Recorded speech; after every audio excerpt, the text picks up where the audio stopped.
Hello guys, मेरा नाम है धर्मेंद्र सिंह और यूट्यूब पे ये मेरा पहला वीडियो है। और आज इस वीडियो में आपको बताने वाला हूँ डिस्कवर 100 जो कि मेरे घर की बाइक है। इस बाइक की ओवरऑल स्पेसिफिकेशन के बारे में। ये जो बाइक है गाइस, ये 2013 में परचेस करी थी हमने। और इसकी जो उस टाइम पे प्राइस आई थी लगभग 55,000 में उस टाइम पे ये पड़ी थी। तो इस बाइक के बारे में पूरी जानकारी मैं आपको देने वाला हूँ इस वीडियो में। तो जैसे फ्रंट से कुछ इस तरह से दिखती है और अभी 2013 की बाइक है। अभी इसकी कंडीशन तो बहुत मतलब ये देख सकते हो आप, ये इस तरह की कंडीशन हो रही है इसकी। बाकी फ्रंट से बात करें तो कुछ इस तरह से मतलब ये बड़ा सा इसका फेस लिफ्ट देखने को मिलता है कुछ इस तरीके से। और ये फ्रंट सस्पेंशन कुछ इस तरह से देखने को मिलते हैं। 31 mm की सस्पेंशन है इसमें। उसके अलावा ये इसका टैंक, यहाँ पे डिस्कवर की बैजिंग, इस तरीके से मीटर देखने को मिलते हैं। ये RPM नहीं, ये रेस मीटर है और ये फ्यूल का मीटर है। कि यहाँ पे कुछ इस तरह से चाबी लगती है। बजाज की जो स्विचेस की क्वालिटी है वो पहले भी ये मतलब 2011 से डिस्कवर आ रही है और 2013 में हमने परचेस करी थी। और उस टाइम पे आप देख सकते हो इसी तरह के जो स्विचेस उस टाइम पे आते थे और सेम स्विचेस आज भी बजाज अपनी प्लेटिना में आज भी सेम ऐसे ही स्विचेस दे रहा है। अभी तक जो स्विचेस की क्वालिटी बजाज ने जो है चेंज नहीं करी। जो आप देख सकते हैं इधर हॉर्न का स्विच है और ये सेल पे का स्विच है। सेल पे तो इसका काफ़ी टाइम से ही ख़राब हो चुका है। बैटरी जो है इसकी बैटरी जो है ख़राब हो चुकी थी काफ़ी टाइम पहले।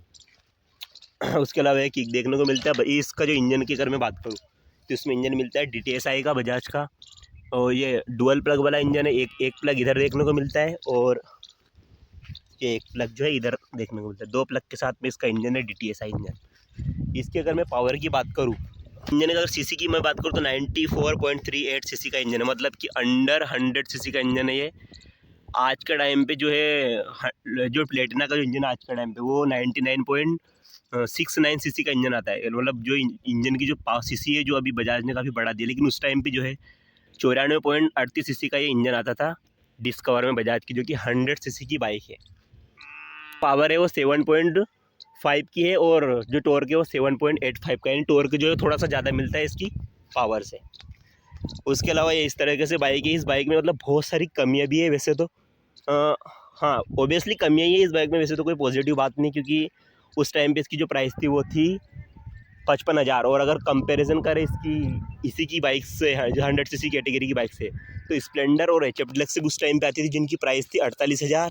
और उनमें इससे बेटर इंजन और इससे अच्छा परफॉर्मेंस वाला इंजन मिलता था। और ब्रेकिंग भी इसकी अगर बात करूँ तो इसका जो रियर जो ब्रेक है ये है 110 mm का रियर ब्रेक, ड्रम ब्रेक है रियर में 110 mm का। और फ्रंट में भी जो है 110 mm का ड्रम ब्रेक मिलता है। जबकि अगर बात करूँ इसकी कंपैरिजन की स्प्लेंडर की, तो उसमें मिलता है 130 mm का ड्रम ब्रेक, रियर में भी और फ्रंट में भी। तो ब्रेकिंग भी इससे बेटर है स्प्लेंडर में, इंजन भी इससे बेटर मिलता है स्प्लेंडर में। उस टाइम भी इससे बेटर मिलता था। 97 सीसी का वो इंजन आता है और ये आता है 94 सीसी का। हाँ, अगर सीसी की बात करें तो सीसी तो जो है 94.38 सीसी है, लेकिन फिर भी मतलब जो जब आप इस बाइक को चलाते हो तो वैसे ऐसे फील तो नहीं होता है कि पावर बहुत कम है। लेकिन इंजन जो है मतलब ये मान के चलो कि इसमें बहुत सारे नेगेटिव पॉइंट है जो कि मैं भी आपको बताने वाला हूँ अभी। बाकी आप देख सकते हो इसका साइलेंसर कुछ इस तरीके से देखने को मिलता है और बैक से कुछ इस तरह का लुक में देखने को मिलता है। टायर की अगर मैं बात करूँ टायर सेक्शन की, तो इस बाइक में आपको देखने को मिलते हैं 317 के टायर, 30017 के टायर, यानी कि 17 इंच के एलो व्हील पे इसके रियर टायर माउंट है और 17 इंच के एलो व्हील पे इसका फ्रंट टायर जो है वो माउंट है। और फ्रंट टायर की अगर मैं बात करूँ तो ये भी लगभग 275 17 का इसका फ्रंट टायर देखने को मिलता है। उसके अलावा इस बाइक के अगर मैं पॉजिटिव बात और नेगेटिव बात की बात करूँ, पॉजिटिव की बात करूँ तो पॉजिटिव में इस बाइक में बस इतना ही है कि बाइक आपको सिंगल अगर आप हो तो अच्छा माइलेज दे देगी। उसके अलावा इस बाइक का जो इंजन है वो थोड़ा स्मूथ है, क्योंकि इसमें जो डुअल प्लग मिलते हैं, जिसका कारण क्या होता है इसका जो इंजन होता है वो थोड़ा सा स्मूथ परफॉर्मेंस करता है सड़क पर। लेकिन वही अगर आप इस इंजन को या फिर इस बाइक को मतलब जब ऑफ रोड चलाओगे ऐसे रास्तों पे, तो ये ना मतलब स्मूथ तो चलेगा, लेकिन नॉकिंग की प्रॉब्लम इस इंजन में सबसे ज़्यादा आती है, जो कि बजाज की लगभग सभी बाइक में नॉकिंग करने की प्रॉब्लम आती है। इनके जो इंजन होते हैं वो काफ़ी ज़्यादा नॉकिंग करते हैं। उसके अलावा इसका जो मतलब रिलायबिलिटी है वो उतनी बेटर नहीं है इस इंजन की। पावर ओबियसली 94 सीसी का इंजन है, लेकिन फिर भी आपको अंडर पावर फील नहीं होता। इंजन का जो पावर है वो तो अच्छा है, अंडर पावर फील नहीं होता। लेकिन फिर भी मतलब नॉकिंग करने की प्रॉब्लम जो कि ओबियसली आपने डिस्कवर चलाया हुआ आपको पता होगा कितने ज़्यादा नॉकिंग करते हैं। और बजाज की डिस्कवरी ने जितनी भी जो DTSI इंजन के जितने भी DTSI इंजन है, जितनी भी जो अंडर 125 सीसी की कैटेगरी में जितने भी जो बजाज की जैसे कि प्लेटिना हो गई या फिर पल्सर हो गई, उनका जो इंजन है उनमें नॉकिंग करने की सबसे ज़्यादा प्रॉब्लम आती है। उनका इंजन जो नॉकिंग करता है, मतलब कि आपको क्या है कि गियर उतारना पड़ेगा। जब भी आप जैसे 2 पर्सन हो और अगर आप ऑफ रोड हो गए तो दूसरे या पहले गियर में चलेगी। ये इनके इंजन में एक बड़ी समस्या है। उसके अलावा गाइज़ अगर अपन बात करें इसके सस्पेंशन के, तो इसमें उस टाइम पे नाइट्रॉक्स के सस्पेंशन आते हैं। आप देख सकते हो नाइट्रॉक्स के एंड्योरेंस सस्पेंशन आते हैं। इनकी क्वालिटी की अगर मैं बात करूँ तो जब नई जब बाइक थी तो उस टाइम पे इनकी परफॉर्मेंस अच्छी थी, स्मूथ थे सस्पेंशन। लेकिन अभी क्या है कि मतलब स्मूथ होना एक नेगेटिव बात है, क्योंकि मैं आपको बताऊँ कि अभी क्या है कि सस्पेंशन जो है ये इधर की साइड का सस्पेंशन है, ये बिल्कुल ख़त्म हो चुका है। और आपने देखा होगा अगर आपने कभी डिस्कवर चलाए हो या फिर ओबियसली किसी के पास हो जो जिसने लॉन्ग टर्म रखी हो, तो बहुत सारे लोगों ने इसके सस्पेंशन जो है अंत तक तो रहे ही नहीं, मतलब कि बीच में ही इसके सस्पेंशन को चेंज करवाना पड़ा। भले ये नाइट्रॉक्स अच्छी कंपनी है, इसके सस्पेंशन इसमें दिए गए थे, लेकिन इनकी क्वालिटी जो है बिल्कुल मतलब कि अच्छी नहीं है।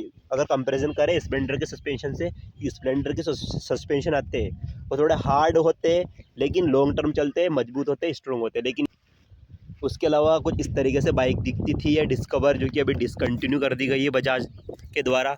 डिस्कवर को बजाज ने लगभग 3 टाइम तक लॉन्च किया।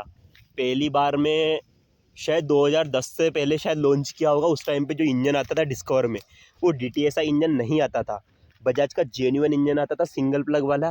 क्योंकि मेरे हिसाब से DTSI जो टेक्नोलॉजी है वो उतनी बेटर टेक्नोलॉजी नहीं है मेरे हिसाब से तो।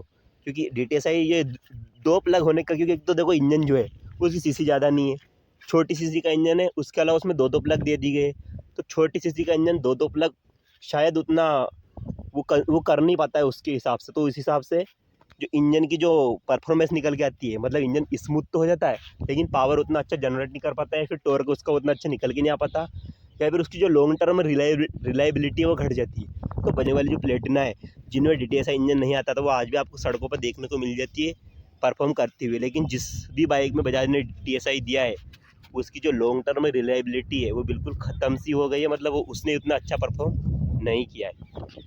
तो ये एक कमी है DTSI। और अभी की मैं बात करूँ तो अभी बजाज ने अपनी सभी 100 सीसी की बाइक और 125 सीसी की बाइक, जैसे कि प्लेटिना हो गई और बजाज की पल्सर 125 हो गई, NS 125 हो गई, CT 100 हो गई, और बजाज की जो 110 सीसी की जो बाइक होती है CT 110, इन सभी बाइक में से यहाँ तक कि N150 और N160 में से भी बजाज ने भी DTSI टेक्नोलॉजी को रिमूव कर दिया गया है। और सिंगल प्लग के साथ में बजाज जो है इंजन अभी दे रही है अपनी बाइक्स में। पॉजिटिव तो देखो इस बाइक में यही है कि इसका जो इंजन है स्मूथ है, आवाज़ बहुत कम करता है, लेकिन सर्विस बहुत ज़्यादा मांगता है, बहुत जल्दी सर्विस आ जाती है, और माइलेज भी ठीक ठाक देता है। अगर आप सिंगल पर्सन हो और अगर आप सड़क पर चल रहे हो तो काफ़ी अच्छा माइलेज दोगे। लेकिन वही इंडिया की कंडीशन के हिसाब से, हमारे देश की कंडीशन के हिसाब से बाइक जो उतनी सूटेबल नहीं रही, उतनी मतलब रिलायबल नहीं है, इंजन नहीं है रिलायबल, सस्पेंशन उतने अच्छे नहीं है। ओवरऑल बाइक का जो लुक है, बाइक का जो डिज़ाइन है वो उतना बेटर नहीं है। देखो 100 सीसी की बाइक में फ्रंट से आप देखो, मतलब 100 सीसी की बाइक आप देख सकते हो, ये जो दिखा रही है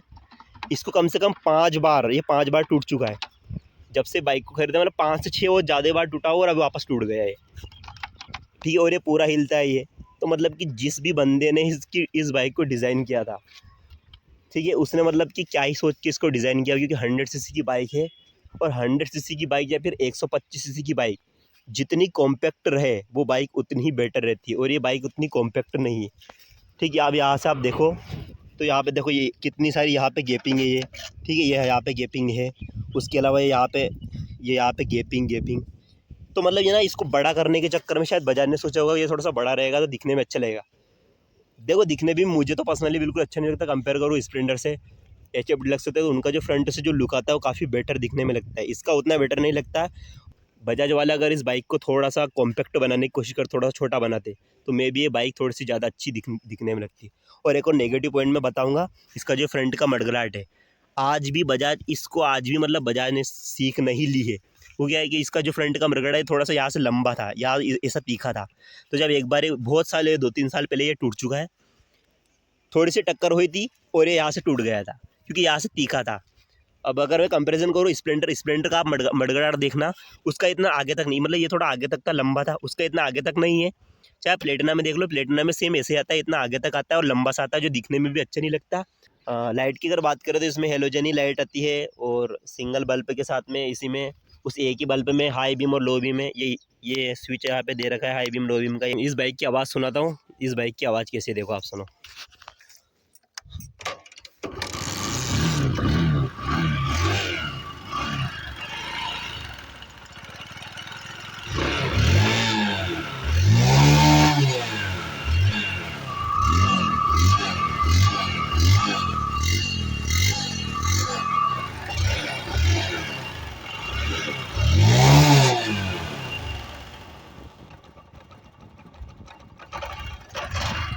तो जो बाइक की आवाज़ है वो तो मतलब देखो, आवाज़ काफ़ी स्मूथ है, बाइक स्मूथ है क्योंकि डुअल प्लग है, लेकिन स्मूथनेस इंपॉर्टेंट नहीं है, रिलायबल बिल्कुल भी नहीं है इसका engine. Thank you so much. आपको वीडियो अच्छा लगा हो तो ऑब्वियसली बस लाइक कर दो, थोड़ा सा मैं मोटिवेट हो जाऊँगा, और आने वाले वीडियोज़ को ऐसे देखते रहने के लिए सब्सक्राइब कर सकते हो। मिलते हैं नेक्स्ट वीडियो में। जय हिंद।